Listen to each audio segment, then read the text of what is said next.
Kushinagar BJP कार्यकर्ताओं ने किया जोरदार स्वागत। अतीक के बेटे अली के नाम से सोशल मीडिया पर चिट्ठी हुई वायरल। बीजेपी सपा को बताया अतीक की मौत का जिम्मेदार। कासगंज में मामूली विवाद के बाद ग्राम प्रधान ने की फायरिंग में 12 साल की बच्ची को लगी गोली। सादी वर्दी में आई हापुड़ पुलिस का कारनामा। चेक बाउंस मामले में कारोबारी को जबरन उठाया। औरैया में फर्नीचर की दुकान में लगी भीषण आग लगने से लाखों का सामान जलकर हुआ खाक। नमस्कार, आप देख रहे हैं आज की खबर। मैं हूं आपके साथ रागिनी सिंह। रुक करते हैं उत्तर प्रदेश की बड़ी खबरों की ओर। उत्तर प्रदेश के डिप्टी सीएम ब्रजेश पाठक एक दिवसीय दौरे पर आज कुशीनगर पहुंचे। डिप्टी सीएम नगर निकाय चुनाव में बीजेपी प्रत्याशियों के समर्थन में प्रचार करने पहुंचे। इस दौरान बीजेपी नेताओं और कार्यकर्ताओं ने उनका जोरदार स्वागत किया। ब्रजेश पाठक कुशीनगर पालिका के अध्यक्ष पद के उम्मीदवार के समर्थन में जनसभा को संबोधित करने पहुंचे। उन्होंने इस दौरान सरकार की उपलब्धियों के बारे में बताया और लोगों से बीजेपी प्रत्याशी को वोट देने की अपील की। मंच पर कुशीनगर के सांसद के अलावा जिले के राकाकोला और हाटा विधायक भी मौजूद रहे। पालिका परिषद और नगर पंचायत के सभी प्रत्याशियों को जिताने के लिए हमने अपील की है। हम कुशीनगर जनपद के सभी नगरों के निवासियों से अपील करने के लिए आए हैं। आदरणीय प्रधानमंत्री नरेंद्र मोदी जी की और उत्तर प्रदेश में आदरणीय योगी जी की योजनाएं उनको धरातल पर उतारने के लिए नगरों में हमें ट्रिपल इंजन की सरकार की बहुत ही आवश्यकता है। नगरों का समुचित विकास, समेकित विकास करने के लिए भारतीय जनता पार्टी ने पूरी ताकत लगा दी है। नगर पालिका चुनाव को लेकर सभी राजनीतिक पार्टियां अब तैयारियां शुरू कर दी हैं। जैसे जैसे चुनाव नजदीक आ रहा है वैसे वैसे सभी राजनीतिक पार्टियां अपना दमखम भरना शुरू कर दी हैं। इसी सिलसिले में आज उत्तर प्रदेश के उप मुख्यमंत्री ब्रजेश पाठक कुशीनगर आए हुए हैं। हम आपको बता दें कि नगर पालिका कुशीनगर में आज उनका जनसभा है और अभी कुछ ही पल बाद वो कुशीनगर के जनसभा स्थल पर पहुंचेंगे। माना यह जा रहा है कि नगर पालिका कुशीनगर से जो प्रत्याशी भारतीय जनता पार्टी की तरफ से प्रत्याशी हैं उनके लिए वोट की कैंपेनिंग करने कुशीनगर नगर पालिका पहुंच रहे हैं। कुशीनगर से जावेद शहाबुद्दीन, आज की खबर।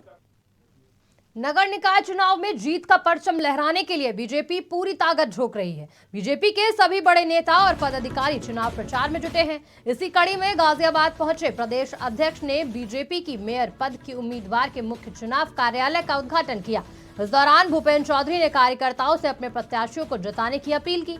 साथ ही पार्षदों में संगठन के अंदर चल रही टिकट की दावेदारी और मनमुटाव को खत्म करने की भी अपील की। वहीं अखिलेश यादव के तमंचे वाले बयान पर प्रदेश अध्यक्ष भूपेंद्र चौधरी ने आरोप लगाया कि 2012 से 2017 के बीच में समाजवादी पार्टी की उत्तर प्रदेश में सरकार थी। उस समय बच्चे बैग में तमंचा और चाकू लेकर घूमते थे। हमारी सरकार में बच्चे लैपटॉप और टैबलेट लेकर घूमते हैं। आज आने वाले नगर निकाय चुनाव के लिए गाजियाबाद नगर निगम की हमारी मेयर पद की प्रत्याशी आदरणीय बहन सुनीता दयाल जी के नामांकन के बाद जो उन कार्यालय का शुभारंभ है, उसके शुभारंभ के अवसर पर हम लोग सब यहाँ उपस्थित हुए हैं और हम लोगों ने पूरी तैयारी के साथ सभी वार्डों में और मेयर के लिए हम लोगों ने पूरी तैयारी की है। प्रयागराज के नैनी जेल में बंद अतीक अहमद के बेटे अली के नाम से एक चिट्ठी वायरल हो रही है, जिसमें बीजेपी और सपा को नगर निकाय चुनाव में हराने की बात लिखी है। चिट्ठी में अली के पिता अतीक अहमद, चाचा और भाई की मौत का जिम्मेदार सपा और भाजपा को बताया गया है।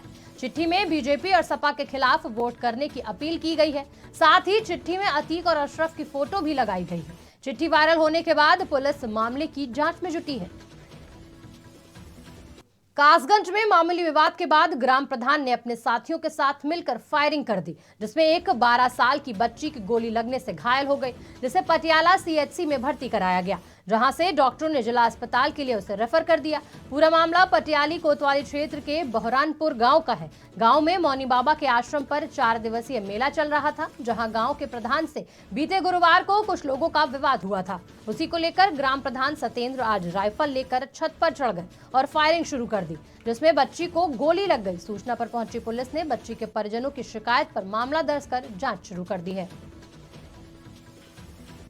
मेरठ में हापुड़ पुलिस का बड़ा कारनामा सामने आया है। चेक बाउंस मामले में पुलिस व्यापारी को उसके घर से गिरफ्तार करने पहुंची थी। व्यापारी को जबरन लेकर जा रही पुलिस का पत्नी और भतीजा पीछा कर रहा था। तभी कैंटर ने स्कूटी को टक्कर मार दी, जिसमें दोनों की मौके पर ही दर्दनाक मौत हो गई। घटना की जानकारी होते ही पुलिस पब्लिकेशन कारोबारी चेतन को छोड़कर भाग गई। औरैया के सदर कोतवाली इलाके में आग लग गई। आग एक फर्नीचर की दुकान में लगी, जिससे बाजार में अफरा तफरी मच गई। सूचना पर दमकल विभाग की कई गाड़ियां मौके पर पहुंची। कड़ी मशक्कत के बाद दमकल कर्मियों ने आग पर काबू पाया। वहीं आग लगने की जानकारी पाकर पुलिस अधीक्षक चारू निगम ने भी घटनास्थल पर पहुंचकर जायजा लिया। फिलहाल आग लगने के कारणों का अभी तक पता नहीं चल पाया है। जालौन पुलिस और बदमाशों के बीच हुई मुठभेड़ में 2 बदमाशों को गिरफ्तार किया गया है। बदमाशों ने पिछले दिनों सराफा व्यापारी से 15 लाख रुपए लूट की घटना को अंजाम दिया था, जिसके बाद से पुलिस इन बदमाशों की तलाश कर रही है। पुलिस मुठभेड़ के दौरान एक बदमाश के पैर में गोली लगी थी और जिसे अस्पताल में भर्ती करा दिया गया है। नॉर्मली इनका तरीका ये होता था कि ये तमिलनाडु के रहने वाले हैं, ये पूरा गैंग, और ये लखनऊ, कानपुर, औरैया आसपास के जनपदों में हमीरपुर, यहाँ पर ये घटना अंजाम देके इस तरह की टप्पेबाजी करके ये फ़ौरन उसके बाद अपना बड़ी टप्पेबाजी करके अपना तमिलनाडु अपने प्रदेश में निकल जाया करते थे और वहीं पर जाके नॉर्मली माल ये डिस्पोज किया करते। अतीक अहमद की पत्नी शाइस्ता परवीन और उसके मददगारों की तलाश में पुलिस लगातार अभियान चला रही है। इसी कड़ी में सराय अकेल कस्बे के सीओ योगेंद्र नारायण कृष्ण पुलिस और पैरामिलिट्री फोर्स के साथ पहुंचे। इस दौरान सीओ ने लाउडस्पीकर पर अनाउंस कर लोगों को सतर्क किया। अगर कोई भी IS 227 गैंग के अपराधियों को शरण देता है तो उसके खिलाफ सख्त कार्रवाई की जाएगी। सीओ योगेंद्र नारायण कृष्ण के मुताबिक पड़ोसी के बड़े अपराधी यहाँ शरण लिया करते थे, जिनकी तलाश में कई टीमें गोपनीय तरीके से नजर रख रही हैं। अगर किसी को इन अपराधियों को शरण देते हुए पाया गया तो उनके खिलाफ गैंगस्टर और मिनी गैंगस्टर के तहत कार्रवाई की जाएगी।